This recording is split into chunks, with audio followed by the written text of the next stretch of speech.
Ubaidillah, putranya Sayyid Ahmad bin Isa. Katanya tidak ada data. Loh, kok bisa gak ada data? Wong itu ijma ulama dan ijma ahli nasab. Kalau Ubaidillah itu anaknya Ahmad.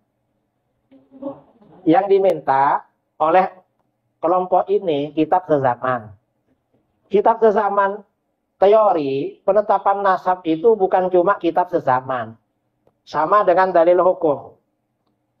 Dalil hukum itu kan ada 4 hukum fikih: Al-Quran, hadis, ijma, qiyas. Kalau misalnya ada hukum, dicari dalilnya di Al-Quran nggak ada. Memang hukum ini haram, di Al-Quran nggak ada. Di hadis nggak ada. Di ijma nggak ada. Lalu di qiyas ada. Kan diterima hasil qiyasin. Kalau ada salah satu dalil, misalnya qiyas menyimpulkan ini haram, maka nggak perlu menggugat lagi mana dalil Qur'annya. Loh, wong ini memang qiyas dalilnya, kok menuntut Al-Quran? Sama dengan ini, penetapan nasab. Penetapan nasab apa harus ada kitab sezaman? Kitab sezaman bisa menjadi bukti nasab itu memang isbat tetap. Tetapi bukan satu-satunya kitab sezaman.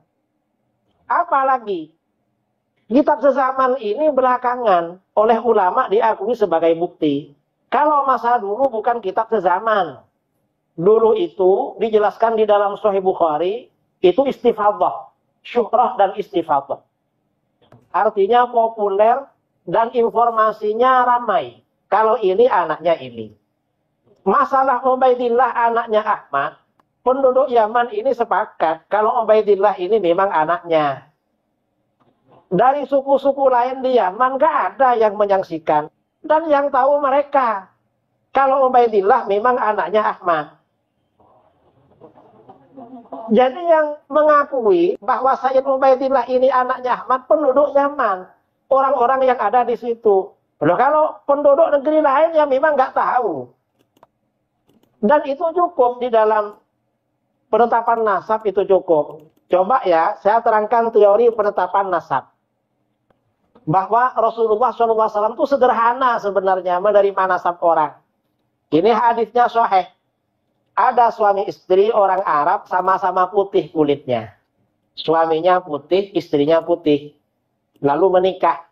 Setelah lahir anaknya hitam. Akhirnya apa? Suaminya ini lapor sama Rasulullah. Rasulullah, anak saya kok hitam ya? Istri saya melahirkan anak agak hitam. Saya putih, istri saya putih. Gimana itu? Maksudnya gimana? Mungkin bukan anaknya dia gitulah. Nggak terima. Akhirnya apa? Oleh Rasulullah diberi tamsil, ditanya. Kamu punya onta. Punya Rasulullah. Warnanya apa? Abu-abu. Ada yang warna agak merah? Ada katanya. Lo kok bisa? Wong yang lain abu-abu kok itu bisa berwarna merah? Ya mungkin agennya di atasnya ada yang merah. Lalu kata Rasulullah, ya barangkali agennya kamu di atas ada yang hitam. Nurun sama anak kamu. Nah ini artinya kan sederhana kan. Rasulullah gak nyuruh tes DNA. Rasulullah gak nyuruh meneliti. Jangan-jangan istri kamu pernah janjian sama laki-laki lain. Enggak. Ya sudah, barangkali ini memang agen leluhur kamu ada yang hitam. Ini kan sederhana sebenarnya. Dan yang kedua, at-ta'nu fil ansab, kata Nabi, termasuk perbuatan kufar adalah menyerang nasab orang lain. Kata Al-Imam Al-Munawi dalam kitabnya Faidul Qadir dan dalam kitabnya Taisir, Al-Imam Munawi mengatakan maksudnya apa? Adalah al-qadah fi fi nasabin thabata bi zahiri syara'.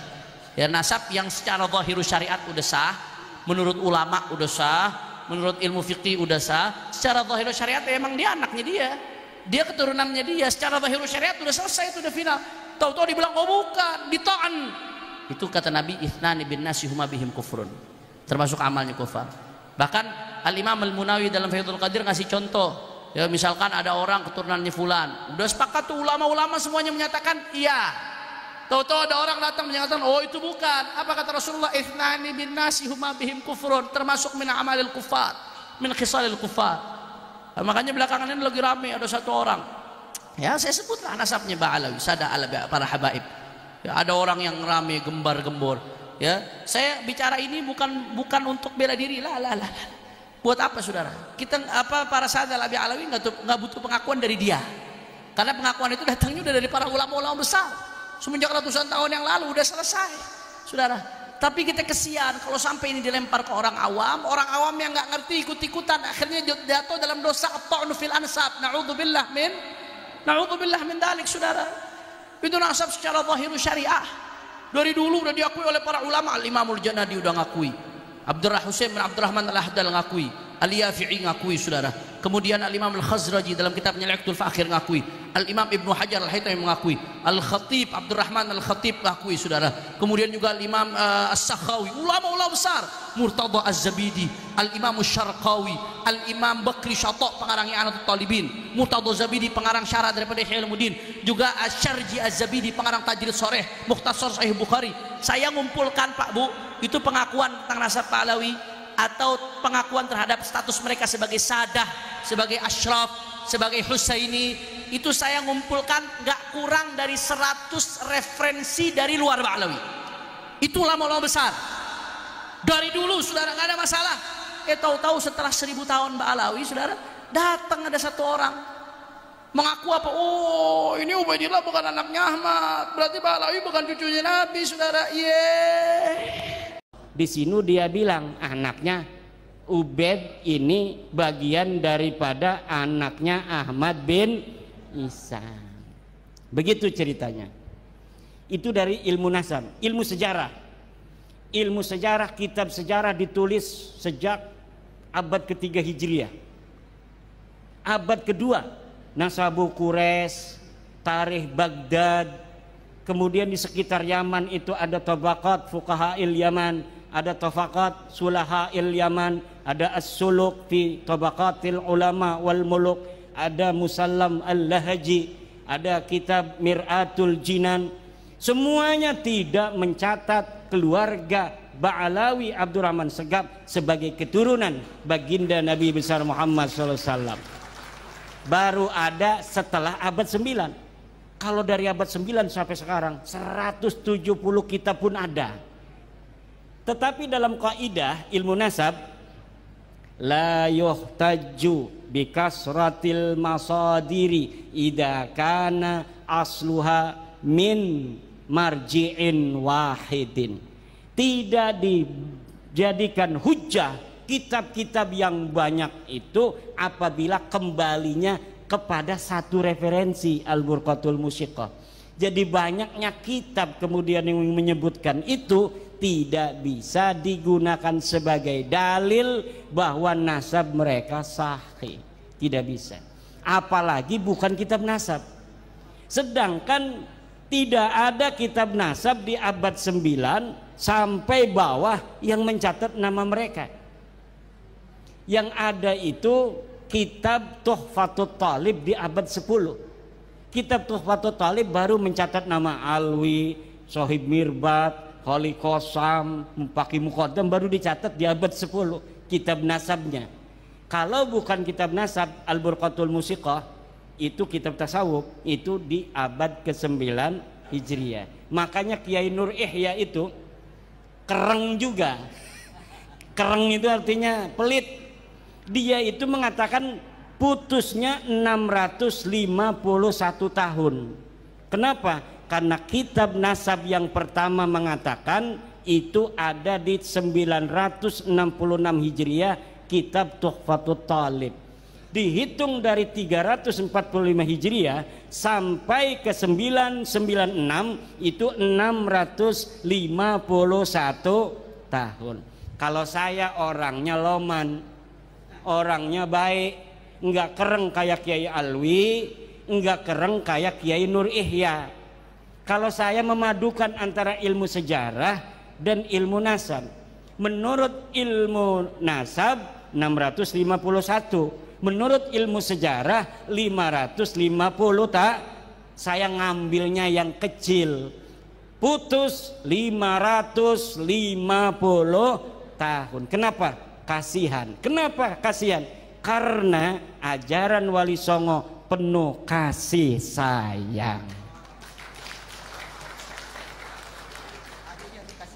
Kasihan, terlalu panjang nanti makin sedih kan. Begini aja udah marahnya luar biasa. Ini kita ngomongin putus 550 tahun aja marahnya beneran, apalagi kita ngomong putusnya 650 tahun. Ketiga, dari ilmu DNA. Ini putus dari ilmu DNA. Bagaimana? Karena di dalam kitab Nasab Muqaddimah fi Ilmil Ansab, karya daripada Syekh An-Nasabah Khalil bin Ibrahim Ad-Duailimi, itu sudah dikatakan haplogrupnya orang Arab itu J1. Lihat kitab Muqaddimah fi Ilmil Ansab, sudah ada di sana Pak. Orang Arab, turunan-turunan Quraisy semuanya J1 kalau tes DNA. Kalau bukan J1, itu bukan orang Arab. Nah, bagaimana dia itu bisa menjadi keturunan Nabi kalau orang Arab aja bukan? Jadi masa depan nih Pak, hasil tes DNA kayak Ba'lawi ini nggak mungkin lagi dibahas dalam ilmu nasab dan ilmu sejarah tentang dia valid ataukah tidak. Karena masa depan itu ketika ingin menelusuri keturunan Nabi, cukup lihat tes DNA-nya dulu. Oh, tes DNA J1, oke, masuk dalam penelitian. Kenapa? Karena sudah ketahuan orang Arab, garis lurus laki-lakinya. Kalau misalnya haplogrupnya kayak Ba'lawi, G, golep. Kita mau ngapain saja di dalam ilmu nasab, ilmu sejarah, pasti ini ujung-ujungnya putus. Kenapa? Tidak ada kakek bersama antara Ba'lawi dan Nabi Muhammad selama 45.000 tahun dalam ilmu DNA. Kita ini punya kakek bersama. Saya Ki Alawi mengaku sama-sama keturunan Sunan Gunung Jati, pakai mengaku. Itu bisa dibuktikan nanti dari tes DNA.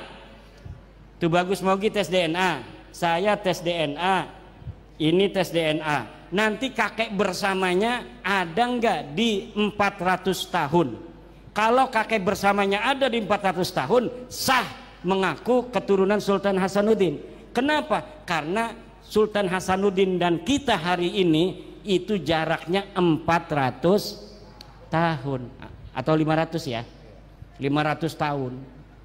Kalau misalnya pas tes DNA Abdi ya jeung Ki Alawi pas di tes DNA kakek bersamanya 50.000 tahun, nggak mungkin ini keturunan daripada kami ini. Salah satunya pasti ada yang salah dari keturunan Sultan Hasanuddin. Kenapa? Sultan Hasanuddin ada kakek bersama yaitu 500 tahun. Itu cara bekerja ilmu DNA. Pakai dalil haram, makruh, sesat, kafir, nggak bisa. Masa depan akan ditertawakan oleh peradaban. Daripada nanti malu, lebih baik sekarang yang rapih mundur pelan-pelan. Daripada masa depan malu, lebih baik sekarang mundur pelan-pelan. Udah biarin aja itu Ki Imad Dajjal. Kamu mau percaya mau enggak dengan nasab kami silahkan dah. Udah begitu aja udah. Karena kalau enggak begitu semakin dia itu saya mau kemana nggak boleh, saya mau kemana saya makin terkenal.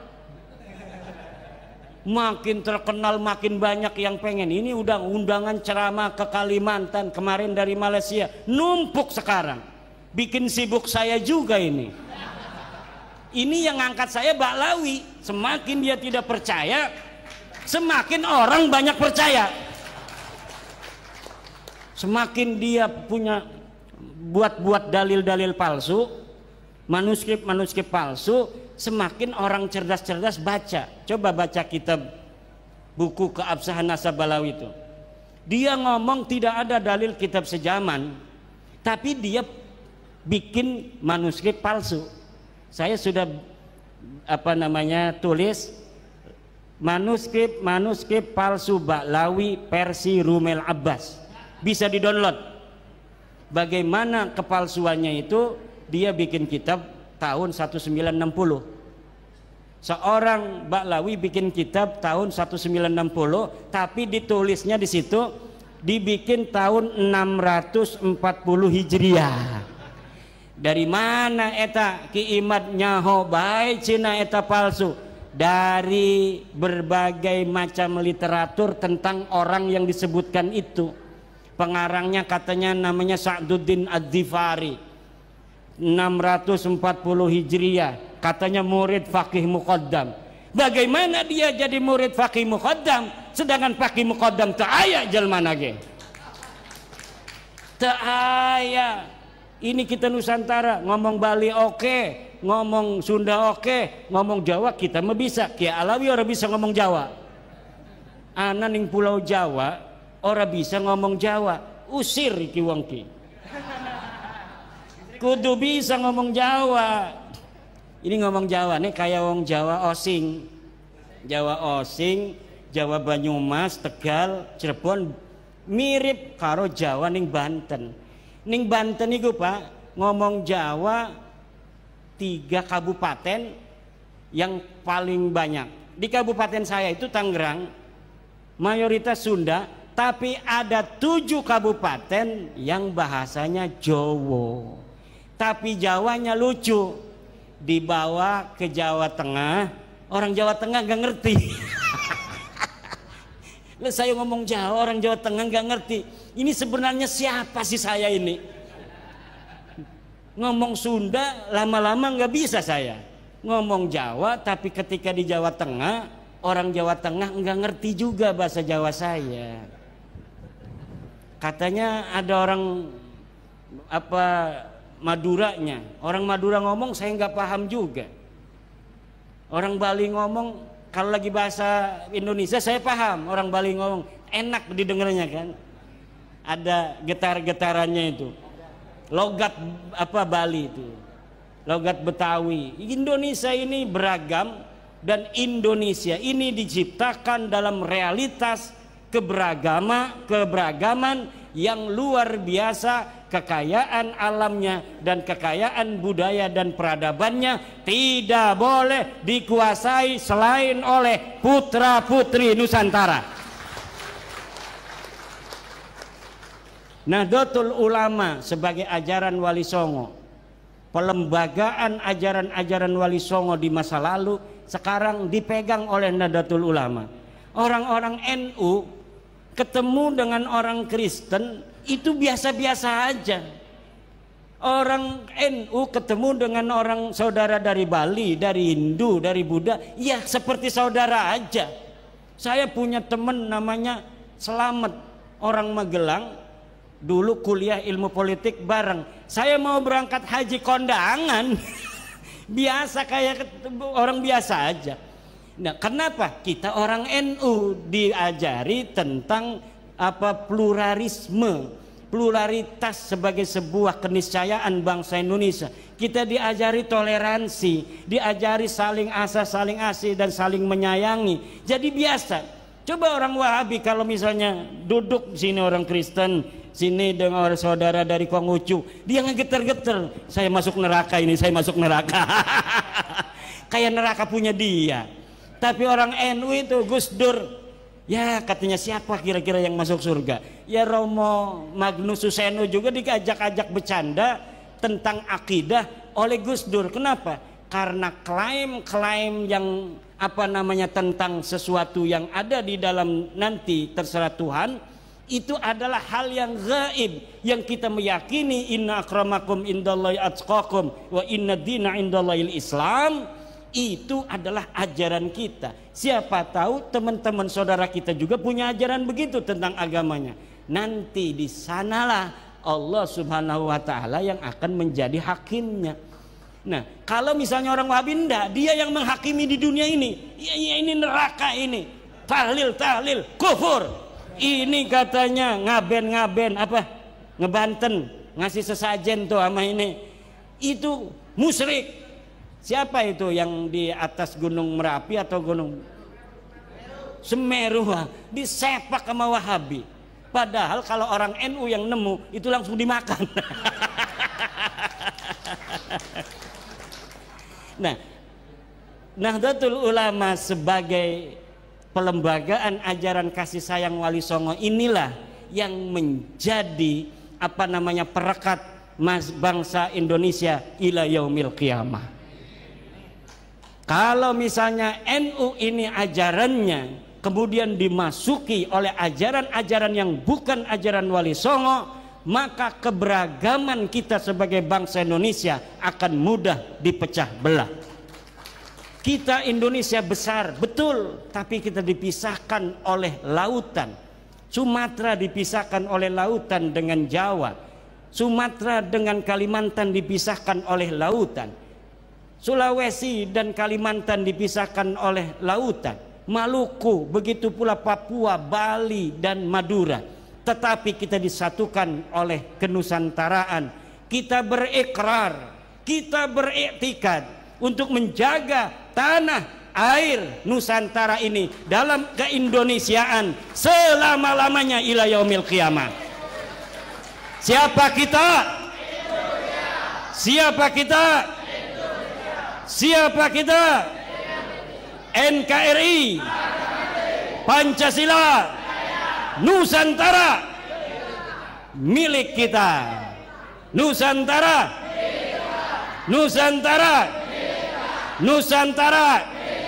Yang jadi raja anak Nusantara. Tidak boleh ada orang-orang yang bukan putra putri Nusantara menjadi raja di Nusantara ini. Setuju? Ya caranya apa? Demokrasi ini adalah jalan yang dipilih oleh para the founding father bangsa Indonesia. Agar apa?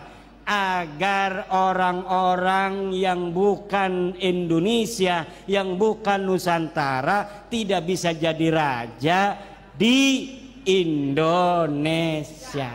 Sejelek-jeleknya anak Indonesia, ini misalnya gini nih, ada turunan Nusantara tuh boga duit, ini ada tuh orang asing dari bukan Nusantara nyalon bareng, ini banyak duitnya. Kira-kira Bapak milih yang mana? Kalau milih ini nggak dikasih duit, milih ini dikasih duit, milih mana? Harus digelorakan mulai saat ini. Apabila terjadi hal-hal demikian, maka yang harus kita pilih, wajib hukumnya difatwakan oleh LBM, kita harus memilih, wajib memilih bangsa Indonesia. Kalau tidak, Pak, demokrasi ini juga membuka celah orang-orang bisa menjadikan raja di negeri kita bukan dari putra putri kita. Ini orang Bali harus hati-hati, jangan sampai yang jadi gubernur bukan orang Bali. Orang Jatim hati-hati, awas yang jadi gubernur bukan orang Jatim. Ini demokrasi harus menghargai daripada tanah di mana manusia-manusia itu ada. Yang harus jadi raja di Jatim ya orang Jatim, yang harus jadi raja di Bali ya orang Bali, yang harus jadi raja di NTT ya orang NTT. Demikianlah seharusnya menurut Ashabiyah Ibnu Khaldun, di mana politik itu dibangun berdasarkan suara mayoritas demi untuk menjaga hak-hak minoritas.